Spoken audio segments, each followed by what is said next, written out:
নমস্কার, news time ডিজিটালে আপনাদেরকে স্বাগত। আজকে যে গুরুত্বপূর্ণ খবর আপনাদেরকে নিউজ টাইম ডিজিটালের পর্দায় জানাবো তা হলো গঙ্গাসাগর মেলার প্রস্তুতি শুরু হয়ে গেল 2027 সালের।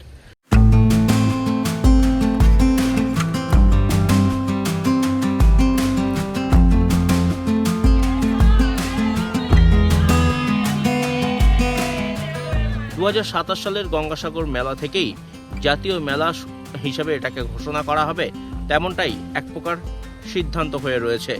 ইতিমধ্যেই দক্ষিণ চব্বিশ পরগনা জেলা প্রশাসনের কর্তাদেরকে সাথে নিয়ে সুন্দরবন উন্নয়ন প্রতিমন্ত্রী দীপঙ্কর জানা তিনি বৈঠক করেছেন গঙ্গাসাগর মেলার প্রস্তুতির জন্য। 2027 গঙ্গাসাগর মেলাকে জাতীয় মেলা ঘোষণা করা হবে কেন্দ্রের তরফ থেকে, তেমনটাই জানানো হয়েছে প্রাথমিকভাবে। অলরেডি বিধানসভায় আমাদের সিএম সম্মানীয় সুবিধাজি মহাশয় ঘোষণা করে দিয়েছেন যে গঙ্গাসাগর মেলাকে জাতীয় মেলা করা হবে। তার জন্য যে পরিকাঠামো দরকার, যে স্ট্রাকচার দরকার, আর সেই স্ট্রাকচার নিয়ে আজকে বিভিন্ন লাইন ডিপার্টমেন্টের সঙ্গে আলোচনা, আধিকারিকদের সঙ্গে কথাবার্তা হলো। ওনারা চেষ্টা করছেন যে যাতে জাতীয় মেলার যেভাবে ভিড় আসে, পুণ্যার্থী আসবে, সেই পরিকল্পনা করে সমস্ত ডিপার্টমেন্ট, ইরিগেশন থেকে শুরু করে, পিএইচি থেকে শুরু করে, হেলথ থেকে শুরু করে যতগুলো লাইন ডিপার্টমেন্ট এর সঙ্গে যুক্ত আছে আমাদের গঙ্গাসাগর মেলার সঙ্গে, সমস্ত আধিকারিকদের নিয়ে আজকে পুরো পূর্ণাঙ্গ বৈঠক একটা হলো।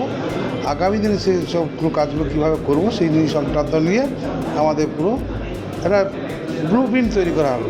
পাশাপাশি গঙ্গাসাগর মেলা প্রাঙ্গণে নতুন করে আরও বেশ কিছু সংযোজন করতে চলেছে রাজ্য সরকার, যেমন স্থায়ী আরতি ঘাট, অর্থাৎ বেনারসে যেমন স্থায়ী আরতি ঘাট রয়েছে, তেমনি গঙ্গাসাগর মেলা প্রাঙ্গণেও স্থায়ী আরতি ঘাট তৈরি করা হবে বলে জানানো হয়েছে।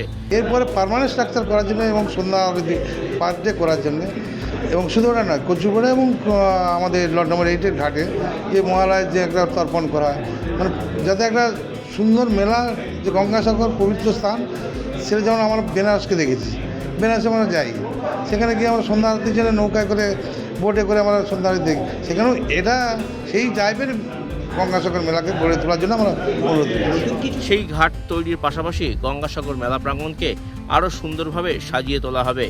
কপিল মুনির আশ্রমকে কেন্দ্র করে গড়ে ওঠা এই গঙ্গাসাগর মেলা শুধু দেশবাসীর কাছে নয়, বিদেশের মানুষদের কাছেও অত্যন্ত পুণ্যভূমি। প্রত্যেক বছরই লক্ষ লক্ষ মানুষ এই গঙ্গাসাগর মেলা প্রাঙ্গণে আসেন, আর গঙ্গাসাগর মেলাতে প্রত্যেক বছর লক্ষ লক্ষ মানুষ ভিড় জমান পুণ্য লাভের আশায়। আর সেই গঙ্গাসাগর মেলা জাতীয় মেলা হিসাবে ঘোষণা হলে এই গঙ্গাসাগর মেলা যে কোনো কুম্ভ মেলার সাথেই পাল্লা দেবে, তেমনটাই মনে করছে সকলে। গঙ্গাসাগর মেলাকে এমনিতেই বলা হয় দ্বিতীয় কুম্ভ মেলা, তার কারণ পুণ্য কুম্ভ না হলে গঙ্গাসাগর মেলাতে সবথেকে বেশি পুণ্যার্থী প্রত্যেক বছর আসেন, তেমনটাই ধরে নেওয়া হয়। আর সেই প্রমাণ বারবারই মিলেছে। আর গঙ্গাসাগর মেলাকে তাই জাতীয় মেলা ঘোষণা করার উদ্যোগ দীর্ঘদিনের, অবশেষে সেই উদ্যোগ সাফল্যে পরিণত হতে চলেছে। আর তা নিয়েই তোড়জোড় শুরু করেছে দক্ষিণ চব্বিশ পরগনা জেলা প্রশাসন। দক্ষিণ চব্বিশ পরগনা থেকে প্রসেনজিৎ সাহা, নিউজ টাইম।